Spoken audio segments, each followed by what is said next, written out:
नाज़रीन, आज अफ़गानिस्तान में एक पुरअसरार किस्म का धमाका हो चुका है। इस धमाके में किसको निशाना बनाया जा चुका है और ये हमला किसने किया है? इस हवाले से बड़ी अहम इन्फॉर्मेशन है। तेलख खेज़ किस्म के अपडेट्स हैं जो आज के प्रोग्राम में आपके सामने रखेंगे। जानकर आप हैरान परेशान हो जाएंगे। इसके साथ-साथ पाकिस्तान की जानिब से कैसे बड़ी प्लानिंग के साथ पाकिस्तान में होने वाली दहशतगर्दी में मुलविस अफ़गानिस्तान के खिलाफ क्या इक़दामात पाकिस्तान उठाने वाला है, ये भी बताएंगे आज के प्रोग्राम में। आज तारीख है 14 मई 2026 और मैं हूं आपका मेज़बान आकिल हुसैन बाकरी। हमारे चैनल को ज़रूर सब्सक्राइब करें और बेल आइकन क्लिक करके नाज़रीन कमेंट सेक्शन में अपनी राय का इज़हार लाज़मी करें, क्योंकि आप लोगों की जो फीडबैक है वो हमारे लिए बहुत ज़्यादा अहम है। नाज़रीन, आप लोगों को मालूम है कि पिछले चंद दिनों से एक बार फिर दोबारा पाकिस्तान में दहशतगर्दी में एक बार फिर दोबारा इज़ाफ़ा हो चुका है और अब की बात दोबारा ये जो हमले हो रहे हैं वो बड़े लेवल पर हमले हो चुके हैं। जैसे कि बनू में होने वाले पुलिस पर जो हमला था उसमें 15 पुलिस एहलकार शहीद हो चुके हैं। एक बहुत बड़ा ये हमला था और इस हमले की जब तहकीकात हो गई तो ये वाज़ेह तरीके से पता चला कि जिस इससे बनू पुलिस में होने वाला अटैक जिसमें 15 पुलिस एहलकार जो शहीद हुए, इसकी पूरी प्लानिंग जो है वो अफ़गानिस्तान में हुई है और ये करने वाले शरपसंद अनासिर जो थे वो अफ़गानिस्तान में ही थे और इन फितरतुल ख़वारिज की जानिब से फिर इसको एग्ज़ीक्यूट जो है वो इन्होंने यहाँ आकर अपने प्लानिंग के तहत बनू में पुलिस पर अटैक करके 15 जवानों को शहीद होकर चुके हैं। इसके साथ-साथ शेख मौलाना इदरीस के ऊपर जो अटैक हुआ और जिस तरीके से खुलेआम वो बड़े बाज़ार में, चौक में जिस तरीके से उनकी गाड़ी पर फायरिंग करने के अलावा उन्होंने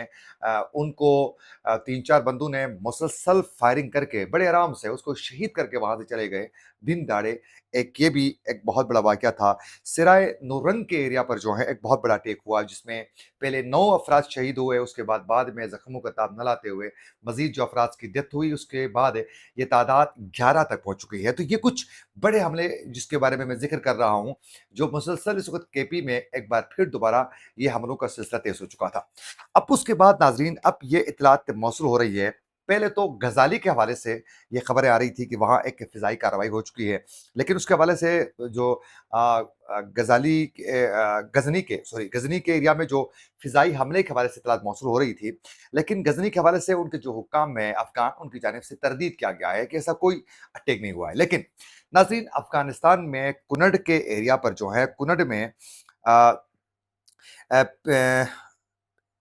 पेशदरा का जो एरिया है, पेशदरा के एरिया पर जो है एक बहुत बड़ा अटैक हुआ और ये अटैक जो हुआ है नाज़रीन, ये इत्तलात पहले तो ये अफ़गान तालिबान की जानिब से, जो उनकी मीडिया की जानिब से जो रिपोर्ट किया जा रहा है, उसमें ये इत्तलात मौसूल हो रही है कि एक तो कहा जा रहा है कि एक ड्रोन अटैक था और फिर ये कहा गया कि ये बारूदी मवाद फट चुका है। फिर ये भी कहा कि इसमें एक पाकिस्तानी फ़ैमिली जो है वो रिहाइश पज़ीर थी, जिसको निशाना बनाया जा चुका है। अब उसमें 5 अफ़राद की डेथ के हवाले से ये इत्तलात मौसूल हो रही हैं। अब उसके बाद कुछ मज़ीद इत्तलात जो मौसूल हो रही हैं, इस वक़्त ये कन्फ़र्म तरीके से ये बताया जा रहा है कि जो सूबा कुनड़ में ये पेशदरा के मकाम पर जो अटैक हुआ है, इसमें ये इत्तलात मौसूल हो रही है कि पाकिस्तानी टीटीपी के यानी टीटीपी का एक सरगना जो लीडर था, उसके घर पर ये हमला हो चुका है और उसमें 5 अफ़राद को मारा गया है और ये भी इत्तलात मौसूल हो रही है कि उसमें ख़वातीन भी शामिल हैं और इस घर को मुकम्मल तौर पर तबाह किया गया है। उस धमाके की शिद्दत इतनी थी कि ये घर मुकम्मल तौर पर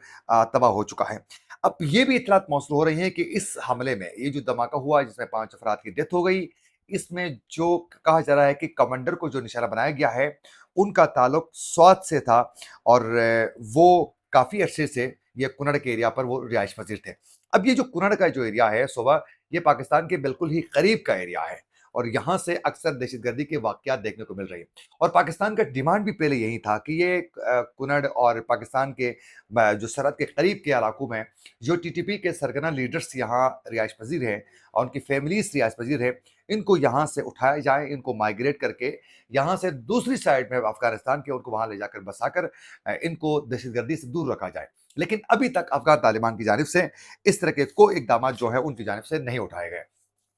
अब एक जानिब अफ़गान तालिबान की जानिब से मुसलसल पाकिस्तान को ये कहा जा रहा है कि हम दहशतगर्दी के खात्मे के लिए और हमारी सरज़मीन पाकिस्तान के इस्तेमाल न होने के हवाले से हम यकीनी तौर पर जो है बड़ी ہم کارروائیاں کر رہے ہیں، ہم عملی طور پر اقدامات اٹھا رہے ہیں۔ اور اسی حوالے سے افغان طالبان کی جانب سے جس طریقے سے اورمچی میں ہونے والے حالیہ مذاکراتی سیشن میں بھی افغان طالبان یہ لکھ کر دینے کے لیے تیار ہو چکے تھے کہ ہم اپنی سرزمین پاکستان کے خلاف استعمال ہونا نہیں دیں گے۔ پاکستان نے کہا کہ جب تک عملی اقدامات نہیں اٹھائے جاتے ہیں تب تک ہم یقین اس طریقے سے نہیں رکھ سکتے ہیں، اور یہ چین کو بھی پاکستان کی جانب سے واضح الفاظ میں کہا گیا تھا۔ لیکن چین نے بھی افغان طالبان پر پریشر بلٹ کیا کہ آپ کی سرزمین پاکستان یا کسی بھی ہمسائے کے خلاف استعمال نہیں ہونے چاہیے۔ اس کے بعد افغان طالبان کی جانب سے یہ کہا گیا چین کو کہ ہم یقین دہانی کرواتے ہیں کہ کوئی بھی ایریا سے ہماری سرزمین پاکستان کے خلاف استعمال نہیں ہوگی۔ لیکن ابھی حالیہ ایک بار پھر دوبارہ ہونے والے ان حملوں میں افغانستان کی سرزمین استعمال ہونے کے والے سے ٹھوس شواہد صاحب آنے کے بعد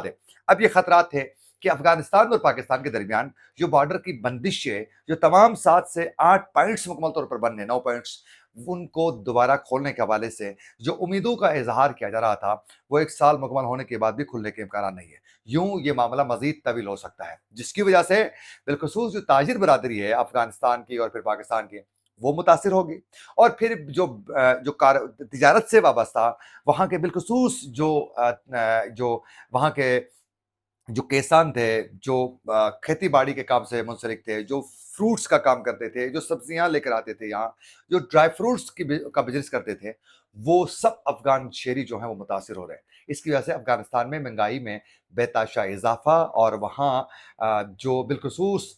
بے روزگاری میں پاکستان سے بھی زیادہ وہاں حالات بہت زیادہ خراب اس وقت دکھائی دے رہے ہیں۔ یہ تھی کچھ اپڈیٹس جو ہم آپ تک پہنچانا چاہ رہے تھے۔ اسی کے ساتھ اپنے میزبان عاقل حسین باقری کو دیجیے اجازت۔ اللہ نے کے بعد